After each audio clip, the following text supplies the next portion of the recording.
Abertura. Fundo azul. Linha branca horizontal se divide em duas e forma um quadrado que logo se desfaz. Círculo se divide horizontalmente em outros coloridos e se desfazem. No centro, repórter justiça. Sob um céu amarelo, duas silhuetas de pessoas caminham até ficarem frente a frente. Cada vez que uma pessoa Letícia se assume Cordeiro, perante a estudante. sociedade, vai dando mais chance para quem não conseguiu ainda se assumir ou pelo menos criar um pouquinho de coragem. A gente realmente vive Vera num Cordeiro, país aposentada. que o homossexual, o transexual, qualquer pessoa que saia dos padrões normais, ele é encarado como um desvio, né? Letícia tem 20 anos e mora em Brasília. A orientação sexual nunca foi uma dúvida, pelo contrário, cresceu com a ideia de que era diferente da maioria das meninas da escola. Eu tinha mais ou menos uns 12 anos quando eu me autodeclarei, mas foi só pra mim. Foi, eu gosto de menina, eu acho que eu sou lésbica. Aos poucos, Letícia contou aos amigos mais próximos. 3 anos depois, decidiu abrir o coração para a mãe. Ela me abraçou muito naquele dia, a gente chorou muito. Foi um momento muito emocionante. Eu acho que ela chorou mais de choque, porque nem pai nem mamãe eles esperam ter um filho homossexual. E eu chorei de alegria naquele dia, por estar sendo acolhida. Letícia limpa a lágrima com o dedo indicador. Aquele choque inicial, para eu assimilar, demorou um pouco, não foi rapidamente não. Eu não tinha dúvida nenhuma com relação a aceitá-la, não tinha dúvida nenhuma em relação a apoiar ela no que ela precisasse, mas eu internamente eu tinha que digerir que agora eu tinha que ver minha filha de uma maneira um pouco diferente. Eu não podia estar esperando dela determinadas coisas. Letícia também queria contar para o pai, mas tinha medo. O acolhimento da mãe se transformou em coragem. Lá fui eu contar pro meu pai, me assumir pro meu pai, sei lá que horas era da manhã. Ele me abraçou, começou a chorar antes de qualquer coisa e falou a mesma coisa que minha mãe falou, que era: a gente te ama, a gente te apoia em qualquer situação, a não ser que você esteja ferindo alguém ou machucando alguém, a gente vai te apoiar. E eu acho que também foi um momento muito importante pra mim, que eu acho que é algo que eu levo até hoje, que é: se eu não tô machucando ninguém, ferindo ninguém, que mal tem eu amar alguém do mesmo sexo que eu. Que pra gente não importa nada de como a pessoa é, quem a pessoa gosta, com quem que a pessoa vive, o que a pessoa vai fazer, né, depois casada ou vivendo com outra pessoa.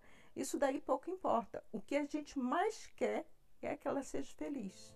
Mãe e filha parceiras da vida e de mãos dadas para enfrentar o preconceito. Eu tive com ela, né, com uma namorada, e foi muito interessante, porque eu vi que foi um negócio assim tão natural, né?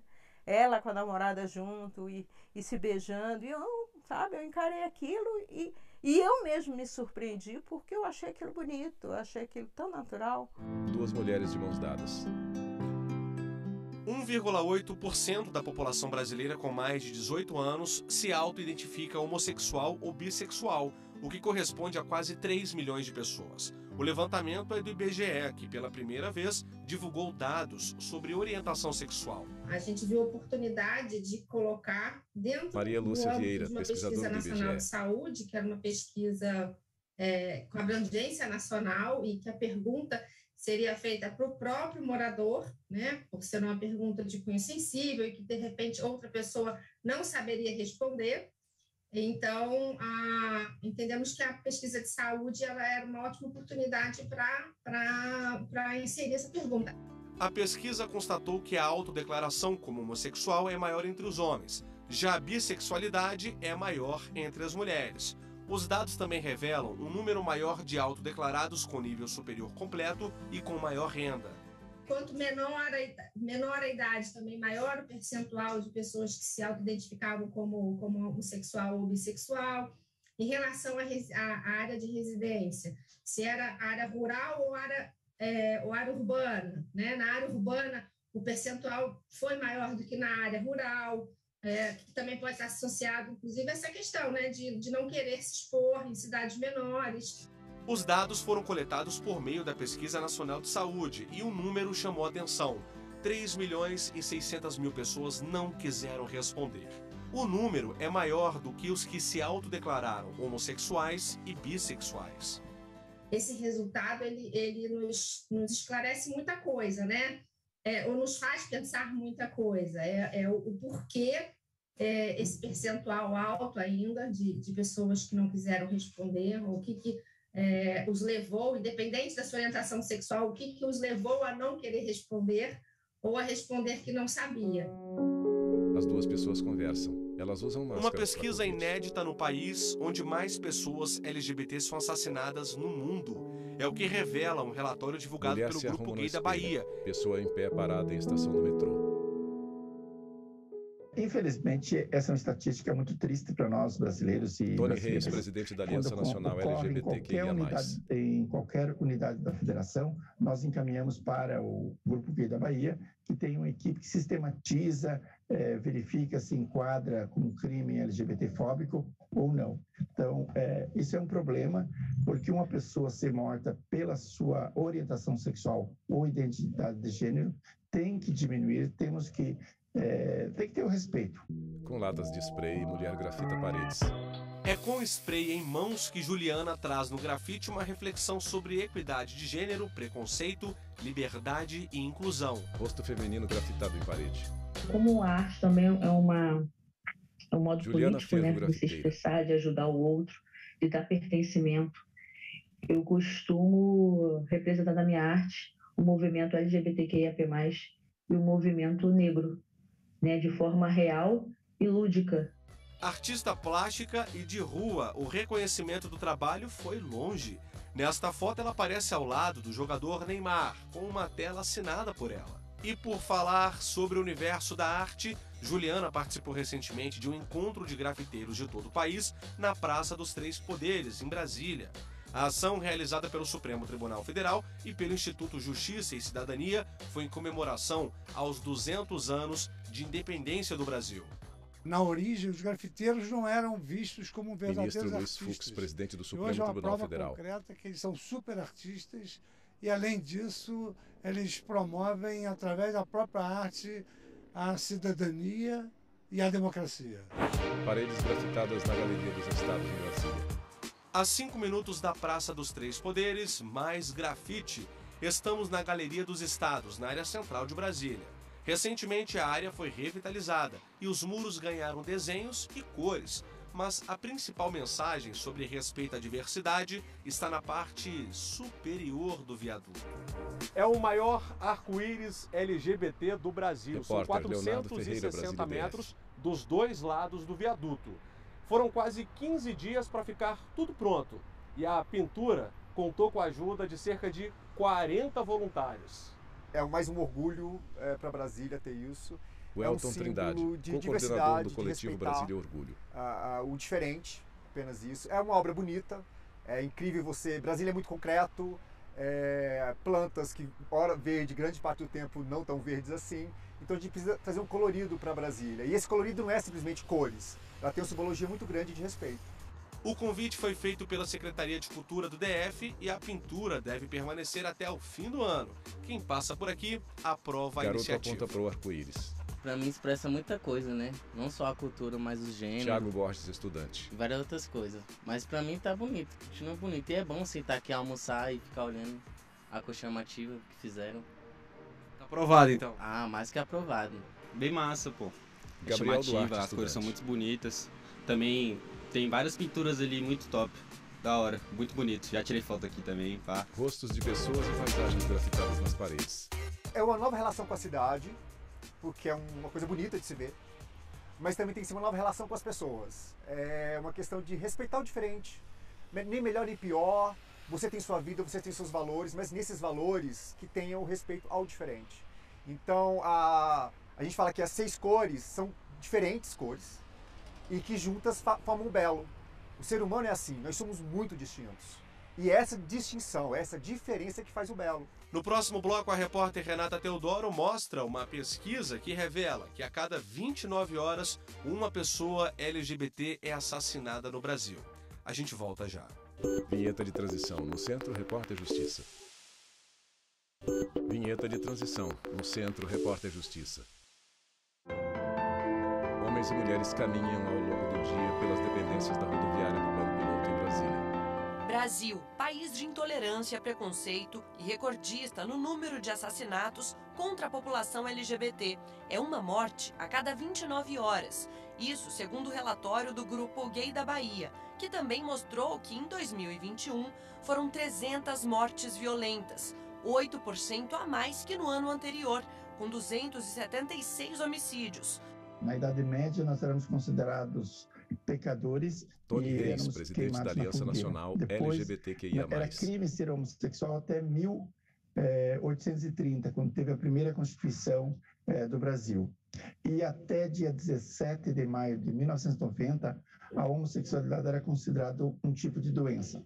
Essa cultura de pecado, crime e doença ainda perdura com muita gente. Então, nós precisamos ter atividades culturais, nós precisamos ter atividades educacionais para que tire esses conceitos e preconceitos que estão arraigados na nossa cultura. Só assim nós vamos superar o estigma, a discriminação e a violência contra a comunidade LGBTI+, no Brasil. Eu vou contar agora uma história de violência contra uma Repórter transexual. Renata Teodoro, Brasil Em janeiro de 2022, a Juliana foi agredida por um homem que a acusou de ter roubado o celular dele. Ela tem deficiência auditiva e dificuldade na fala, por isso, quem me ajudou durante essa entrevista foi a irmã dela. Juliana trabalhava na noite e a agressão que sofreu veio de um cliente. Os golpes foram a maioria na cabeça. Vanessa teve Oliveira, garrafa autônoma. de vidro, teve soco, teve pontapé e a maioria direcionados na região da cabeça e do rosto. Através da linguagem de sinais, Juliana se comunica. Vanessa, com um dos braços engessados, a observa. Ela correu e ele continuou com as agressões. Mesmo depois de não ter achado nada, porque ele chegou a revistar ela para ver se tinha algum pertence. E aí, o que ela disse agora, que essas agressões foram sofridas perto do batalhão da Polícia Militar e perto do Corpo de Bombeiros. Ela conseguiu escapar, foi socorrida pela população local e ficou internada durante 2 dias. Por ela ter fugido num lugar que lá, a quadra 2, ela é uma quadra acentuada, é como se fosse um morro, muita areia, muita terra, então tinha muito sangue, muita terra nela toda, assim.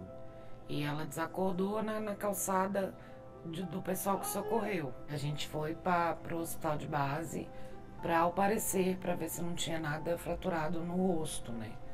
Já que estava bem machucado o rosto. O caso foi denunciado à polícia. É mais um entre tantos outros que são contabilizados diariamente. Na internet, a preocupação é ainda maior, tanto que a diretora da ONG SaferNet, canal que recebe denúncias anônimas de crimes como LGBTfobia, explica que esses números têm crescido nos últimos 2 anos. A gente teve um crescimento de mais de 700% Juliana de conteúdos. Cunha, diretora da ONG de SaferNet. neonazismo, por exemplo. E a LGBTfobia também está entre esses indicadores que vem crescendo de uma forma significativa. Ou seja, a internet é sim um espaço onde a gente tem sim muitas manifestações de preconceito, de discriminação, de incitação à violência. Mulher negra usa um celular. Uma luta de gente do bem que busca respostas a um vazio social que se estabelece da falta de representatividade. Esse foi o motivo que fez com que Leilane criasse uma página numa rede social para falar sobre mulheres lésbicas e bissexuais negras.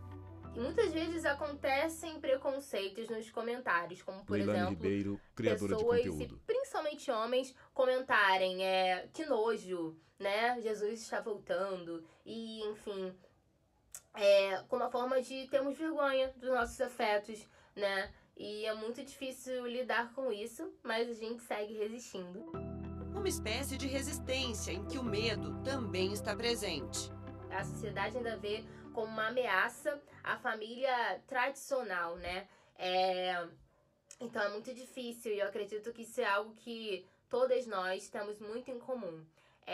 Por exemplo, quando a gente está no Uber, eu morro de medo de demonstrar afeto e o motorista, por eu não saber de que forma ele pensa sobre pessoas como eu acabo morrendo de medo de demonstrar afeto e tento não dar o mínimo de sinal de que eu tenho uma relação com aquela outra pessoa. Porque vai que ele faz alguma coisa comigo, comete uma violência física, uma violência verbal, ou muitas vezes um simples olhar, mas que te faz se sentir atingida, né? Além de criar conteúdo, a estudante de Direito desabafa que, mesmo diante dos ataques que sofre, segue firme no propósito que se dispôs a fazer. Eu criei minha página com uma resposta para que pessoas como eu elas se sintam vistas, elas consigam se enxergar em outras e que elas tenham cada vez mais orgulho de quem são e de se assumirem, saírem do armário. É com essa vibe boa da Leilane que a gente encerra esse bloco, mas não saia daí porque daqui a pouco eu vou mostrar mais exemplos de como essa luta pode até ser dura e difícil, mas também é muito bonita e emocionante. Leque aberto com as cores do arco-íris. 2 pessoas de mãos dadas.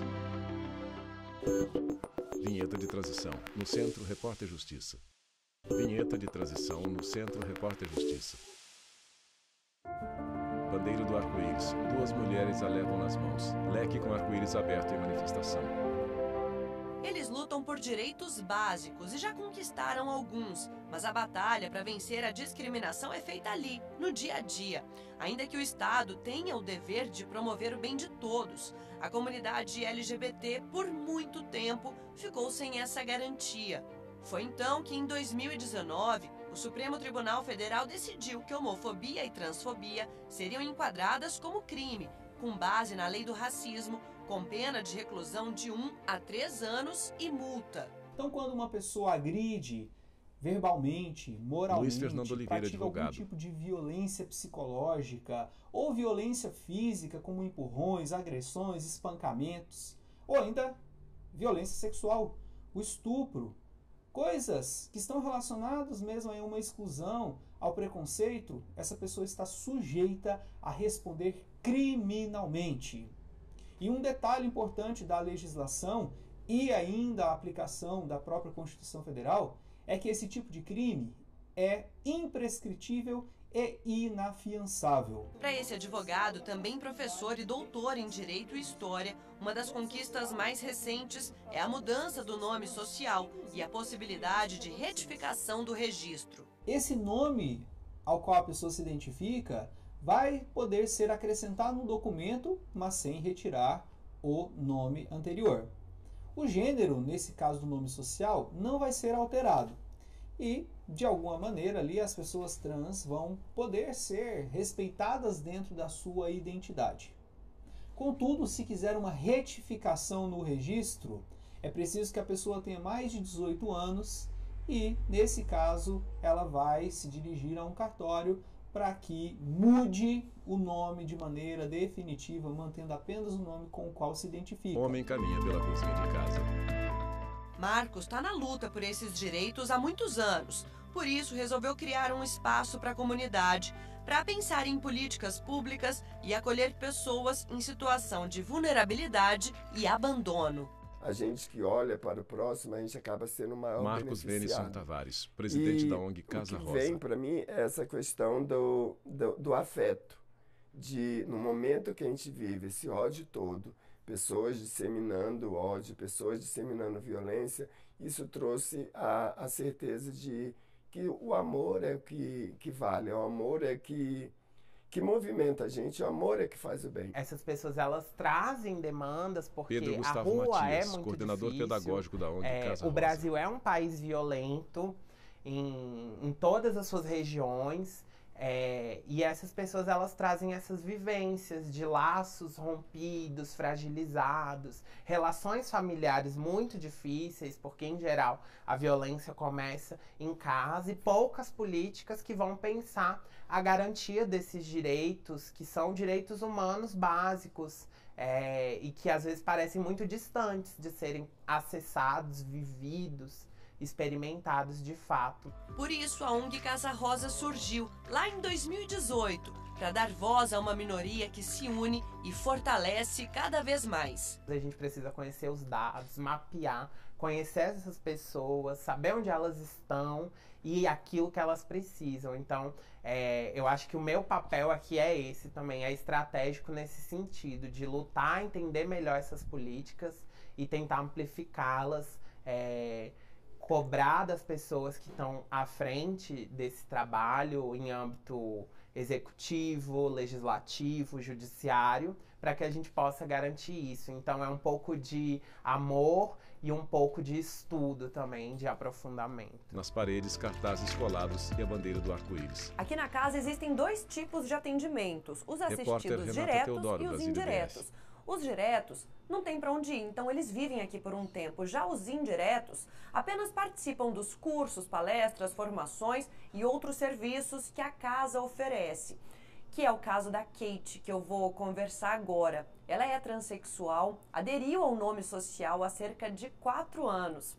Kate, obrigada por conversar comigo. Você estava me contando que o preconceito que você teve que enfrentar logo de cara na sua vida começou em casa, com a família. Queria saber como é que foi isso. Eles tiveram que me tacar pedra, me crucificar e... Kate Marrone. Isso aí gera coisas no futuro, né?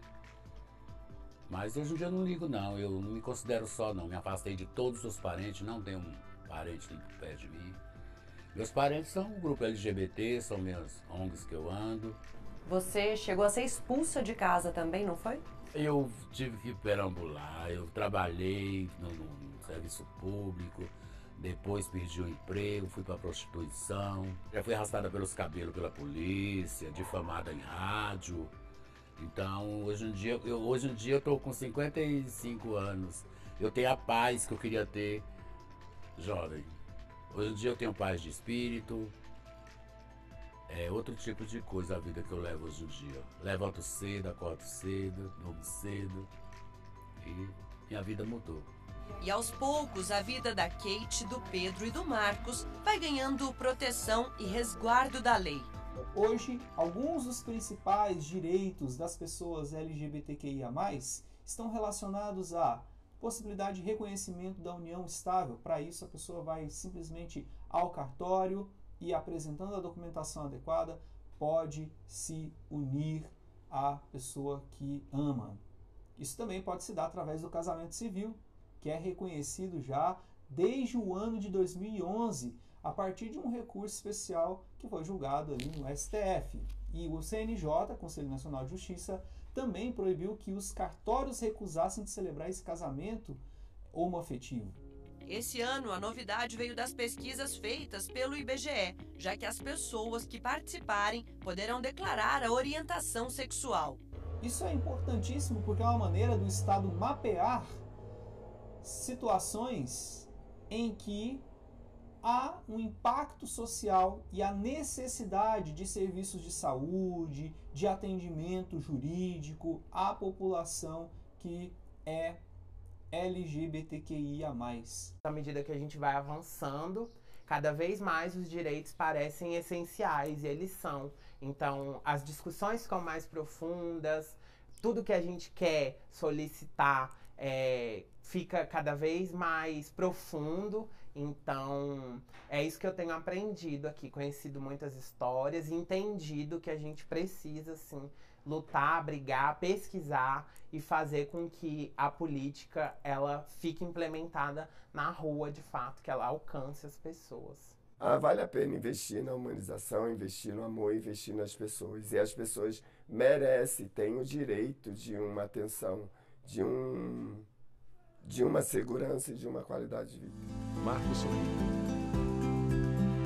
Kate e Vanessa conversam com a repórter. O casal masculino mostra o café feito por eles e sorri em premiação. E assim a gente termina o Repórter Justiça desta semana. Já segue nosso perfil no Instagram, é o TV Justiça Oficial. No YouTube, o canal é o mesmo. Se quiser entrar em contato com nossa produção, o e-mail é o reporterjustiça@stf.jus.br. Até a próxima! Créditos finais, produção Marcelo Luiz, montagem Leonardo Ferreira e Renato Teodoro, edição de texto Leonardo Ferreira, cabelo e maquiagem Eliana Brandão, cinegrafia Jeff Martins, Lázaro Filho e Luiz Guilherme, Assistência técnica Cléber Leite e Paulo Paz. Edição e pós-produção Thiago Lopes. Videografismo Lucas Martins. Núcleo de programação Rosa Vazia. Núcleo técnico Fábio Guedes. Núcleo de produção de programas Flávia Soledade. Supervisão, Coordenadoria de Gestão da TV e Rádio Justiça, Secretaria de Comunicação Social, STF. Realização TV Justiça, 20 anos.